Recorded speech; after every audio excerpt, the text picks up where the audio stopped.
everyone. Thanks so much for joining me here today as we get to talk about one of my favorite subjects, comic books. My name is Jose. I love comic books. I love talking about them. I love sharing them with you. Feel free to follow me on social media if you would like. Links are in the description below. I've also posted a link to this issue through the Marvel database where you can look at plot synopsis, character bios, etc., etc. It's like a who's who of the Marvel universe.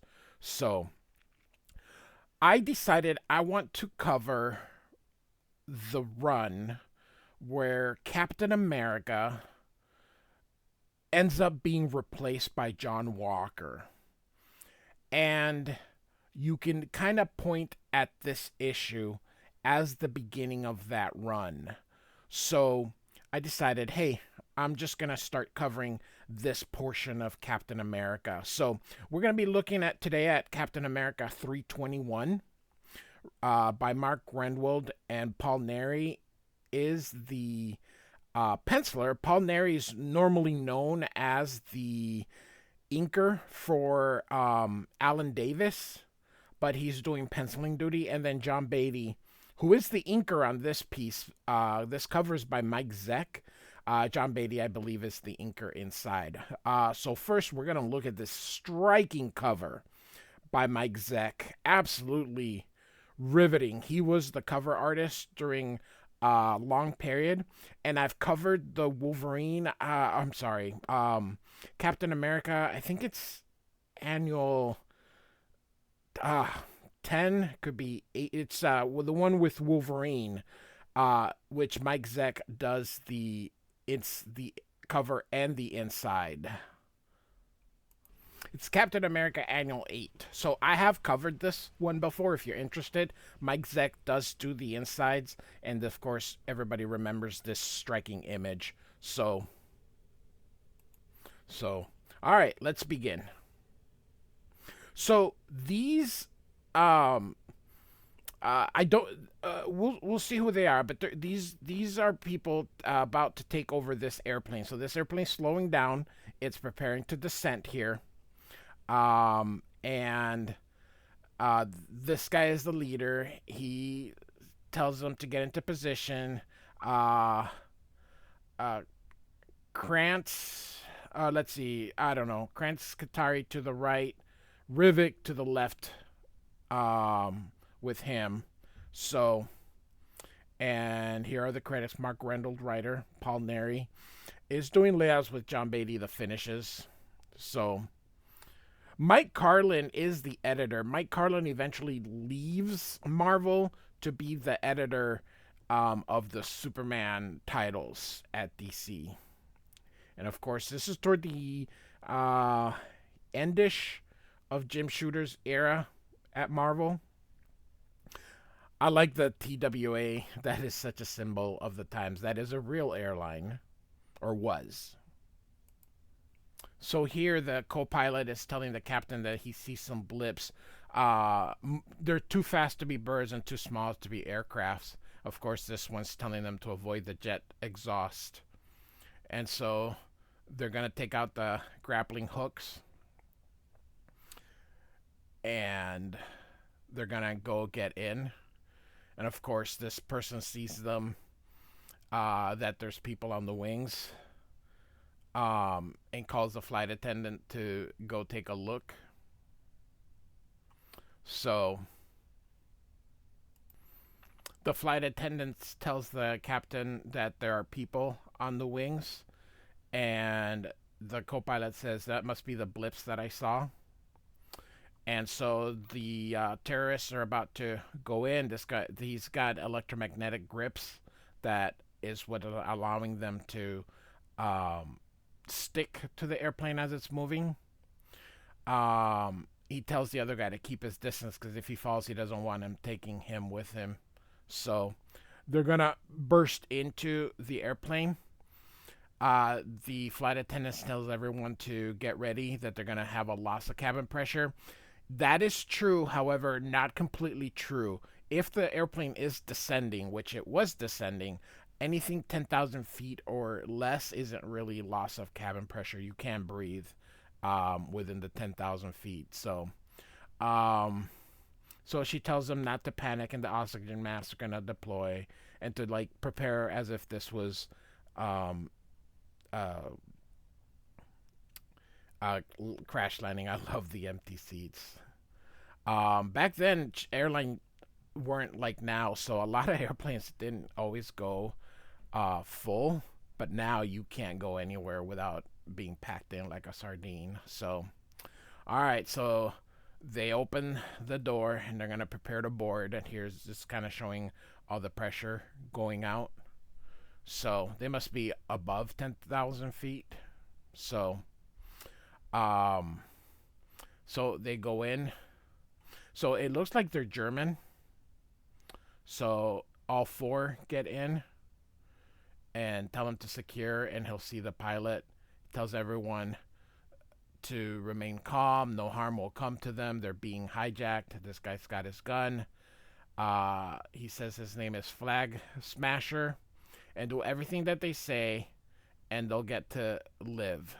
So now we are in New Jersey, and time has passed. So about 4 hours, or several hours, it says. Now, I didn't mention the flight was above going in the going toward England was where it was going, that airplane. So now we're in New Jersey. So this portion almost looks like it was inked by Klaus Janson. There's like a Klaus Janson type vibe to this. So, Captain America has shown up in this kid's house. The kid's surprised to see Captain America there. He tells him his name is Ram, and that he's done a great job with him and the rest of his friends. It's a computer network that was created. And it says here, ever since issue 313, they've been helping Captain America. He wanted to reward them with a little something. He gave them a jacket, a baseball jacket with stars and stripes, and asked him to try it on, which he does. I love how he says, "Oh wow, looks radical." I don't know what the kids these days say. It's just amazing how each generation always comes up with words. Radical ended up getting shortened to rad. Oh, this is rad, or something like that. So, and he's gonna say he's gonna have one for everybody, and asks Rams to make sure they all get one. He says he can. So he's about to leave, and they asked if Captain America will stay home for dinner, and the mom says, "When's your last time you had a home cooked meal?" The kid says, "Mom's turkey stuffing is out of this world." And he says, "You two have made me an offer I can't refuse." So Captain America's going to eat with them. So she's got a turkey. Asked Captain America how he is about carving the turkey. He's like, "Oh, I'm not bad." And he removes his mask, and they're all like, "Oh my gosh, now we know what you look like." And he goes, "Well, I look like thousands of other people out there." So, and he feels he can trust them not to take any pictures. I like how they have her eyebrows, or not eyebrows, eyelashes so thick her eyes are black. So she's like, "Oh, he's more gorgeous than I expected." And so she's like, "Oh my gosh, be cool, be cool." So eventually she asks Ram. Oh, it's Hiram, so Ram must be his nickname. To go finish his homework while him and Captain America talk about adult matters. And she's like, "But finish my homework," and he's like, "Ram."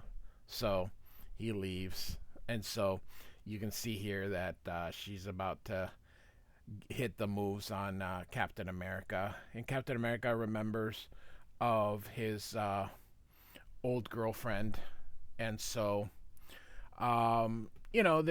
it's leading toward a romantic thing, but of course this is a superhero comic book, can't have that. So Hiram comes in and says, "Captain, come quick, there's an emergency." So he goes up to Hiram's room and looks in the computer, and it says here that the airplane has been hijacked, and so the mom comes in and says, "What was it?" He's like, "It's some a skyjacking, but this time, um, it's with a airplane, and so they're gonna pick up some kind of news station where we kind of get explained what's going on here."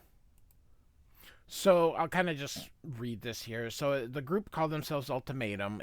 They are led by Flag Smasher, who was expelled from this country several months ago. What is this country? It doesn't say. So um, they took possession of using advanced technology. Took possession of the airplane mid-flight, which isn't really true. It was almost ready to land, so that's not mid-flight. So there are 110 passengers on board. They've taken it to a hidden base, and the authorities have lost track of the jumbo jet. Ultimatum Group has sent word that the American hero Captain America must surrender himself to them at a place and time that they have not yet specified, or all of the hostages will be executed, and they'll say more when more details develop. So Captain America is gonna get going. He puts on his mask. Thanks for the meal, the talk, and everything. Um, the kid asks, "You're gonna surrender like they want?" And then he'll say, "I'll have to see, and let us know how it turns out." I like that. Like, what? Just watch the news. So the plane's been evacuated. They're loading people into these buses. This guy asks where they're taking us, and they're like, shut up and walk. So this guy gets saluted like he was a former soldier, perhaps. He asks if the initial release has gone out. They're like, yep, we beamed it off the satellite as he directed, and asks if the video feed is ready. He wants to transmit a second message, and this guy says that it's ready to go. And so he gets ready here to speak. One of the things that I love is acronyms.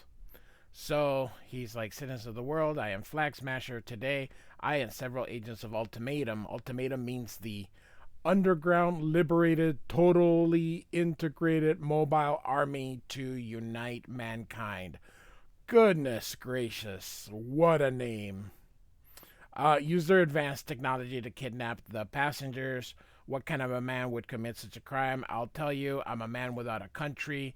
It is an act of choice. He believes the idea of countries, imaginary borders dividing men from their brothers, is dangerous, and their Ultimatum's aim is to see all national boundaries erased, all symbols of separatism destroyed. Now, if this sounds familiar, it's the Captain America series and Disney Channel. This is where they took it on. So this idea, it's kind of funny when you look at episodes. Everybody thinks that this is all new. Like, people have been like, it was a dig at Donald Trump or a dig at, recent stuff. This is from 1986. So well before Donald Trump or Joe Biden or Obama or, Bush the first. This is all before that. These ideas, these things have been around for a while. So it's not a new concept. So we'll continue. So he basically wants all that destroyed. The passengers he holds are just plain people, and he means them no harm, but he will harm them if it gets to that point. So what he wants is Captain America, the champion of separatism and national vanity. He beat him in their first encounter by sheer luck, he says, not because of his position was morally superior. In exchange for the release of the hostages, he demands that Captain America surrender himself to them so he can execute them in a worldwide TV. He says if he's listening, he will give him specific instructions on how to surrender. If he decides not to surrender, the hostages will be killed and their blood will be on his hands. So, um, Captain America here, you kind of, he's got some inner monologue or his thoughts here. It basically says Flagmasher has gotten more fanatical than the last time they fought, and he seems that he has found friends to that share in his political ideals. So he gives him Flag Smasher gives him some GPS coordinates, which is funny. It's 1986. GPS was a thing even by then. He gives them a time, and then await further instructions. And if he doesn't get there, he's gonna kill everybody, which he has already mentioned like 1,000 times. So Cap says the Quinjet will get him there, and with hours to spare. However, he wonders if he needs to play this their way or a different way. And if he surrenders, there's no way to guarantee Flag Smasher will honor his word. And he'll be in no position to help them. But if he doesn't surrender, he could be risking their lives. So he's trying to decide what to do. He makes some calculations in his head and realizes he'll have about 2 hours to spare to use to see if he can locate them. And he wonders if any other intelligence agency can maybe help him. He says perhaps SHIELD, but SHIELD's been playing things close to the vest. He decides to still try with SHIELD. So 2 hours have passed because the flight, he says, it's that the rendezvous was 4 hours and 2 hours was only to get there. So that's the 2 hours that they had left. So he hopes the lead that they gave him is correct, but he knows that this is all the time he has. So if the lead he got is a dead end, he won't have to get another. So they kind of explain to them how, they'll kind of explain to us how they reached to the conclusion that this was the airbase. So don't need to bore you with the details. Nor am I going to bore you with all these. Again, this is kind of all just showing you here, just him thinking as to what's kind of happened, and again, how they reached to all these conclusions. So Captain America leaves that cycle and off he goes and sees this sentry station, and he's gonna go check it out. This dude is checking in here. Says nothing to report except snow. And then after he's done reporting, in comes Captain America and takes care of this guy. And the other guy, you can see he starts shooting. Captain America tells him to watch where he's pointing at it, and they're like, oh my god, he's so fast. So Captain America tells him to talk. The guy says he won't tell him nothing. I'll tell you nothing, swine. So Captain America just says, one of those. He says, he thinks that his costume is similar to Flag Smashers. Captain America wants to know where they're keeping the hostages, and he's elected him to tell me. The guy laughs at him, and he says, have you ever wondered how much pressure it takes to cause permanent damage to ligaments in a hand? Let's find out, as he squeezes it. And he says he's been briefed that Captain America is far too honorable to torture information. He doesn't frighten him. And Captain America's like, he knows I'm bluffing. And he says, I want your uniform handed to me, or I'll take it from you the hard way. And he says, oh, I'll give it to you. But then he attacks him, or tries to punch him, and Captain America's like, well, the hard way it is, and punches him. So he goes and changes. He realized that terrorists are so much different than the average criminal that he faces. it's hard to get information from people who would throw away their life rather than betrayed their cause. So Captain America continues here that he was correct. He's not willing to stoop to their level. His code of ethics won't permit him. But if he's going to pull this off, he's going to have to rely on subterfuge and surprise. So he goes and runs with their weapons and throws them down the mountain peak. So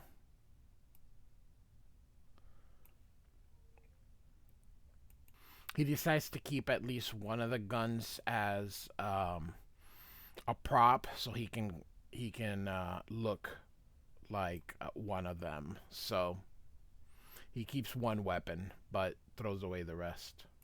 So he says, "I hope that nobody notices his the bulkiness because he's carrying his shield in the back there, and then sees that he found the jet." He says he's been very lucky so far, and he hopes that the luck is able to keep going. So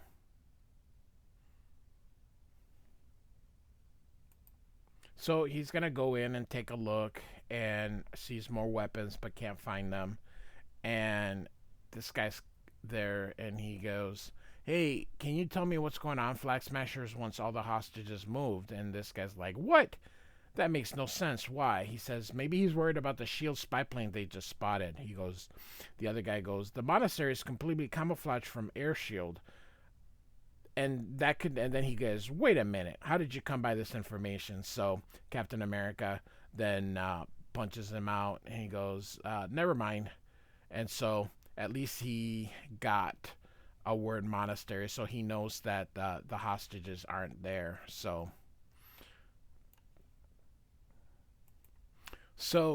he again tries to bluff this guy by threatening to kill him. The guy says, "I'm not going to betray my people." And so he punches him out because no one's like he explained before. They believe their cause. So Flag Smasher says that they expected um, enemies within 25 minutes or so. So everybody get going. Tell them to clear the runway. Captain America would love to deal with after he saw Flag Smasher, but he just doesn't have time. Notices these flying skis, and so he takes this guy out and takes the skis, and he's gonna have to learn how to work them on you know, on the run essentially. So he's gonna follow them and wonders another vertical panel here. Uh, Finds the monastery there, and he lands. This guy says, "I wasn't expecting you." He says, "I have an urgent message from Flag Smasher to deliver, to hand deliver." This guy's like, "What?" And then he smacks him. So all right, so he's walking through. All these people are in this church or monastery, and then he calls on this guy. He says, "Hey, what's that disc over there?" And he says, "That's Captain America's shields, but that must mean," and then it sure does, and then he punches this guy through. So this guy hears commotions, tells the other guy to go see, and he calls Dimitri. All of a sudden, the jets come in or the jet skis come in with no one on it. He takes down two people, uses his shield to take the rest. This guy sees what's going on and shoots at the hostages. Captain America says, "Oh my God!" He opened up, or he opened fire at the crowd, and so he ends up using the gun that he had, and ends up killing this guy. He says, "Good Lord, what have I done?" Keep in mind, Captain America is a soldier. So he's not one of those like Superman or Batman or Spider-Man where, they refuse. He's a soldier, so he has killed. He just doesn't like it. It's not something that he tries to do here, but Captain America, like I said, ended up. Now, keep in mind, this actually is going to build. So he's going to have a lot of guilt over killing this guy, which is going to build into the John Walker U.S. agent storyline that is going to come up. So again, he's shocked, and this guy's like, Captain America, you saved us. And he asks how many were hit. She says 4, I think. He goes, this man is dead. This guy's a doctor. There's always a doctor. So they're all boarding the these guys are all boarding the buses to get out of there. So we get a quick recap of what's happening. He says the terrorists have been bound, hostages are boarding and the buses, and he found the man he shot dead. This guy here says, you're bringing the body of that murderer aboard? He says, yes. And he says, when you are all safe, I intend to avenge him and my honor. So, thus we end our story. So, hope you enjoyed it. I do mean to continue this this little run or story arc in here. So, like and subscribe. I do want to thank you for listening.